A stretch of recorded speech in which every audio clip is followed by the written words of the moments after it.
What's up guys, and welcome. I'm super excited today because we're gonna take a dive into the virtual world, and we're gonna do that using the HTC VIVE Cosmos and the Oculus Rift S. We're gonna talk a little bit about the differences between these two, but not so much about the technical, although we are going to mention it, but more like how they feel and what the experience is like in using these. So I hope you're ready, because I am, and here we go.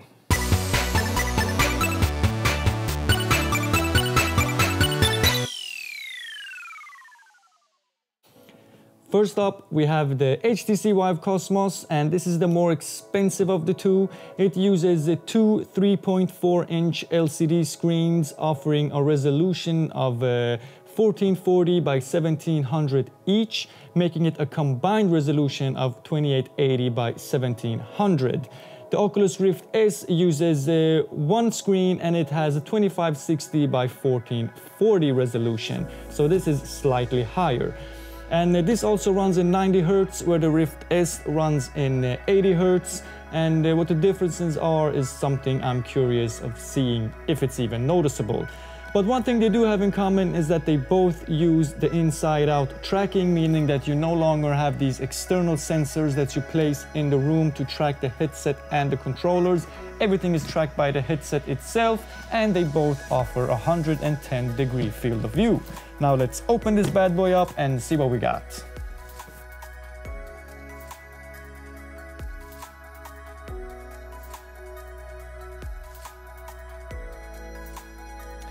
Okay, the first thing we see is a guide to download the appropriate software and how to set everything up.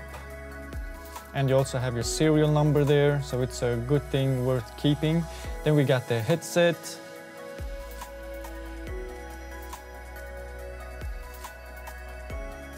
We open the smaller box on the side, and in here is a power adapter, a DisplayPort cable, and a USB 3.0 cable. So make sure you hook this up to a USB 3.0 port on your computer. Then we got a link box where everything is going to be connected. We get two AA batteries for the controllers, because this does not have rechargeable controllers like the VIVE Pro, but the controllers look pretty awesome.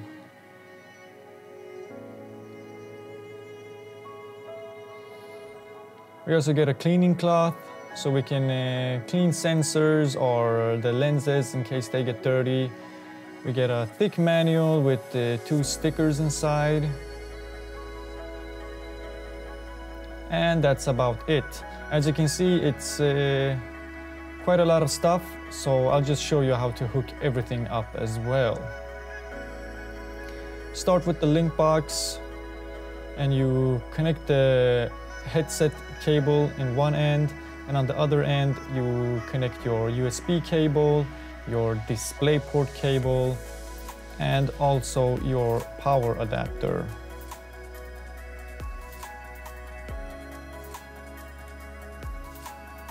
And then of course you connect the USB cable to your USB 3.0 port in your computer and the DisplayPort, and hook it up to power. Now let's take a look at the Oculus Rift S and see what we got in this box. I'm instantly struck by how simplistic and how little things there are in here. We got the controllers themselves. Then we got the headset.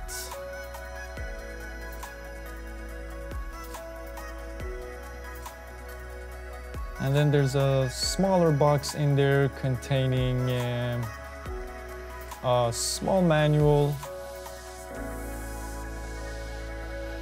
We get a DisplayPort to mini DisplayPort adapter, which is pretty nice in case you want to game on a laptop, because most laptops don't have DisplayPorts, they use mini DisplayPort. And we get two AA batteries, because these controllers only use one each. And this is pretty much it. I don't think you need a guide here, but it's the same. you have the USB cable going into your USB 3.0 port and a display port into your graphics card. Okay, so the first thing I tried was Beat Saber on the HTC VIVE Cosmos. This is a game where you really have to like move the controllers fast, and I thought this was the perfect test to see how the inside-out tracking system would perform. And I was really impressed with how well it worked. There were a few occasions where I had my arms too much on the sides, where it felt like they lost connection, but it could be just my imagination. Overall, it felt really nice, and it's so good to not have those external sensors anymore. It makes VR so much more accessible and easy to use, not to mention to set up.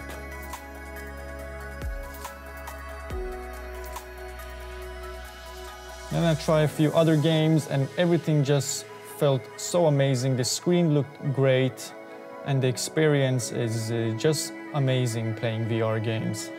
And then I took a look at the Vive port, which is like the hub for the HTC VIVE Cosmos.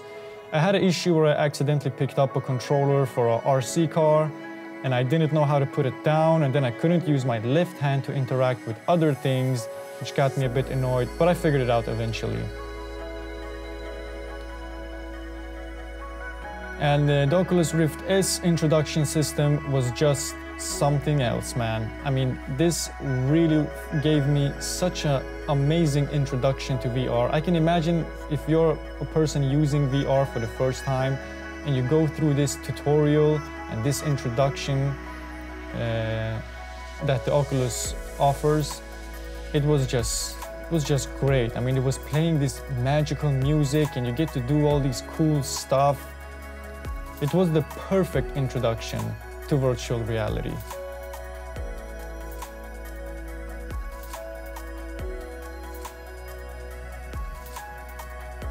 And after you had the little tutorial introduction, you get teleported to this room and you wake up this cute little Wall-E looking robot who's at first a bit scared of you and runs away.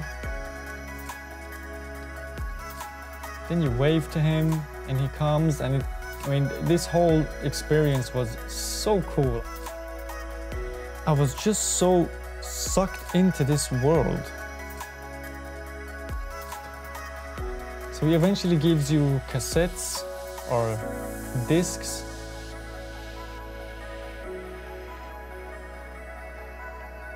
And then these amazing things start to happen. First, there were some really pretty butterflies that came flying out that you could interact with. Then it gives you more cassettes of different things. I, of course, went straight for the guns. And it was like a digital-looking Nerf gun thing, and you shoot at targets, and you can shoot at everything around you, and this was so cool. I had so much fun here. And then we played some games, of course, and I played the same games that I played with the VIVE Cosmos, just to see if I noticed any differences. There were small differences, but not much. We're gonna talk about all that soon.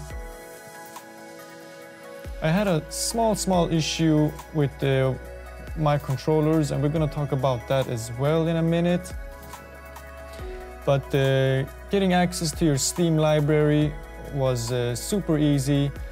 With the VIVE Cosmos, you had to connect your VivePort account to your Steam account to get access to your Steam library.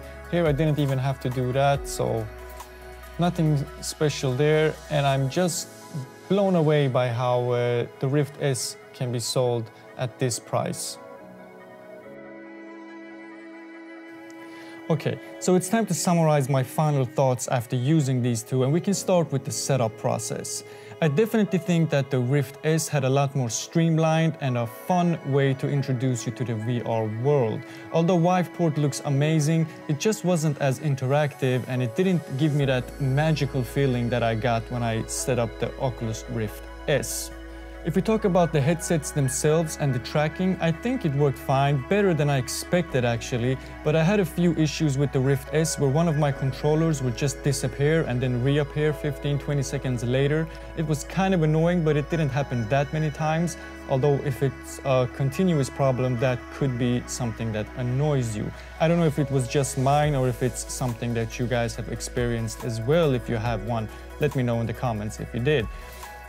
And if we talk about how they fit on my head, well, the VIVE Cosmos, I had an issue where I got light coming in from the underneath. I don't know if it's because my nose is too big, but I didn't have the same issue with the Oculus Rift where I felt like it sat a lot more tightly on my face, and it doesn't weigh as much either, so it felt a lot more natural and it helped the immersion a lot. And the difference in resolution and update frequency that we talked about earlier was noticeable, but not by a whole lot. I only noticed it because I tried the same game right after each other, and then I could see a little bit difference. It was a little bit sharper and a little bit more fluid on the HTC VIVE Cosmos, but it was still great on the Oculus Rift S. The sound was definitely a lot better on the HTC VIVE Cosmos.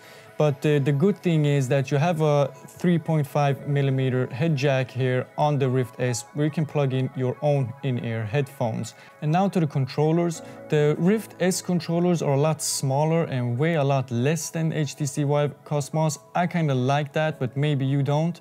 Besides that, they feel basically the same and they have pretty much the same buttons on them. So not a lot of differences there besides the size and the weight. That was it for this video, guys. I had a blast testing these two headsets and I really love VR gaming. Let me know what you think of it, and if you know any good games, please write them down in the comments below. I would love to try some new games out. And if you have any other questions, just write them down in the comments and we try to get to it. Take care out there now, and I'll see you soon.